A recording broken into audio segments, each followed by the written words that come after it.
வணக்கம் நண்பர்களே. நம்ம தொடர்ச்சியாக வீடியோக்கள் பார்த்துட்டு வரோம்.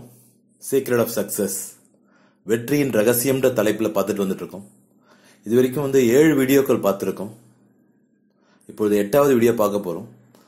மற்ற 7 வீடியோக்கள் பார்க்க விருப்பம் இருக்கவங்க என்னோட பிளேலிஸ்ட்டில், என்னோட சேனலில் பிளேலிஸ்ட்டில் சீக்ரெட் ஆஃப் சக்சஸ்ன்னு பதிவு பண்ணியிருக்கேன், பாருங்க. இந்த சேனல் பிடிச்சா சப்ஸ்கிரைப் பண்ணுங்க, மற்றவங்களுக்கு ஷேர் பண்ணுங்க, மற்றவங்களுக்கும் இது கிடைக்க வாய்ப்பாக இருக்கும். ரொம்ப 8வதா பார்க்க போற தலைப்பு என்னன்னா, தலைவன் என்பவன் ஒருபடி உயர்ந்தே நிற்பான். The leader will always stand one step ahead. தலைவன் என்பவன் ஒருபடி உயர்ந்தே நிற்பான் அப்படின்ற விஷயத்த பேச போறோம். அதாவது எந்த ஒரு விஷயமாக இருந்தாலும் சரி, ஒரு போராக இருந்தாலும் சரி, ஒரு நிறுவனமாக இருந்தாலும் சரி, அந்த பாஸ், அந்த லீடர்ன்ற ஒரு ஸ்டெப் அதிகமா யோசிச்சிருப்பான், முன்ன எடுத்து வச்சிருப்பான். நீங்க பார்த்திருக்கலாம். அதற்கு உதாரணம் என்னோட நண்பர் ஒருத்தர் இருக்காரு. அதுக்காக தான் extra mile, the leader will go to the extra mile. இந்த எக்ஸ்ட்ரா 1% சொல்லுவாங்கல்ல, இந்த எக்ஸ்ட்ரா 1% தான் மேக் இட் 100%. 99% 100 ஆகாதுல்ல, அந்த 1% தான் 100 ஆகும். என்னோட நண்பர் ஒரு டெய்லர் கடை வச்சிருக்காரு. இப்போ அது துணிக்கடையும் சேர்ந்துதான். ஒரு வாட்டி அவர்கிட்ட ஸ்டிச் பண்ணிருந்தேன், பேண்ட் ஷர்ட் தச்சிருந்தேன்.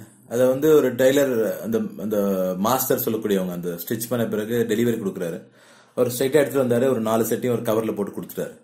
ஆனா என்னோட நண்பர் அந்த நிறுவனத்தோட ஓனர். அவர் என்ன பண்ணார்னா, திரும்பி இந்த ட்ரெஸ் கவர் வாங்கி அந்த ஒரு ஷர்ட்டையும் தனியா இந்த நியூ கடையில ஷர்ட் எடுத்து அப்படி பண்ணுவாங்களே, தனியா அந்த டிரான்ஸ்பரண்ட் கவர் பேக் பண்ணுவாங்க. தனித்தனியா ஷர்ட் பேண்ட் எல்லாம் தனித்தனியா பேக் பண்ணுவாங்க. மாதிரி எல்லா பேண்ட் ஷர்ட்டையும் தனித்தனியா பேக் பண்ணி அது எனக்கு ஒரு மெயின் கவர்ல மொத்தமா 4 செட்டையும் போட்டு கொடுத்தாரு, பெரிய கவர்ல. எனக்கு உண்மையில ரொம்ப பிடிச்சிருந்து. அது ஒரு சின்ன கவர் தான், அது பெரிய ஒரு வேல்யூ கிடையாது. ஆனா அந்த கவர்ல போட்ட உடனே அந்த ட்ரெஸ் புதுசா டெய்லர் கடையில தச்சு வந்த மாதிரி இல்ல, ஒரு பெரிய பிராண்டட் கடையில ஷர்ட் பேண்ட் எடுத்தா எப்படி இருக்கும், ஒரு குவாலிட்டியா டெலிவரி இருக்கும், அந்த ஒரு ஃபீல் கிடைச்சு. That's call extra mile.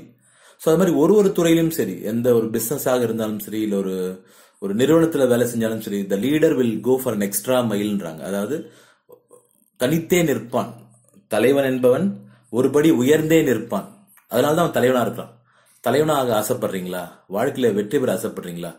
தயவு செய்து ஒரு படி உயர்ந்து இல்லுங்கள். அந்த 1% வாவ் அப்படின்னு சொல்லணும் மத்தவங்க. இப்போ ஃபார் எக்ஸாம்பிள் ஒரு ப்ராஜெக்டாக ரெடி பண்றீங்களா, ஒரு பெரிய ஒரு கண்டென்ட் ரெடி பண்ணிருக்கீங்க, பெரிய ஒரு சாஃப்ட்வேர் ரெடி பண்ணிருக்கீங்களா, முடிச்சிட்டீங்களா, பெஸ்ட் கொடுத்தீங்களா, வெயிட் பண்ணுங்க. ஒரு ½ hour 1 hour கழிச்சு நெக்ஸ்ட் டே திரும்பி எடுத்து அதை பாலிஷ் பண்ண முடியுமா பாருங்க, எக்ஸ்ட்ரா அது வேல்யூ அடிஷன் பண்ண முடியுமா பாருங்க. அப்படி பண்ணும் பொழுது நிச்சயமாக அந்த ப்ராஜெக்ட் தி பெஸ்டா இருக்கும். வெற்றி பாத்தீங்கன்னா, நம்ம கேள்விப்பட்டிருப்போம், ஒலிம்பிக்ல ஒரு மைக்ரோ செகண்ட்ல ஒருத்தன் ஃபர்ஸ்ட் எழுந்திருப்பான். அந்த மைக்ரோ செகண்ட் தான் அந்த ஃபர்ஸ்ட் வந்தவனுக்கான வெற்றி. அது மாதிரிதான் வாழ்க்கையிலும் கூட ஒரு பெரிய ப்ராஜெக்ட் ஒரு சின்ன ஒரு பிளஸ்ல மிஸ் ஆயிடக்கூடாது. அதனால லீடர்ஸ் என்ற தலைவன் என்பவன் ஒருபடி உயர்ந்தே நிற்பான். இந்த எக்ஸ்ட்ரா மைல் சொல்லக்கூடியவன், எல்லாரும் 99 பண்ணா அவன் 100 பண்ணிருப்பான், அதான் தலைவன். சோ தலைவன் ஆகணும்னா அந்த ஒரு படி எடுத்து வையுங்கள், வெற்றி உங்கள் பக்கம் வரும்.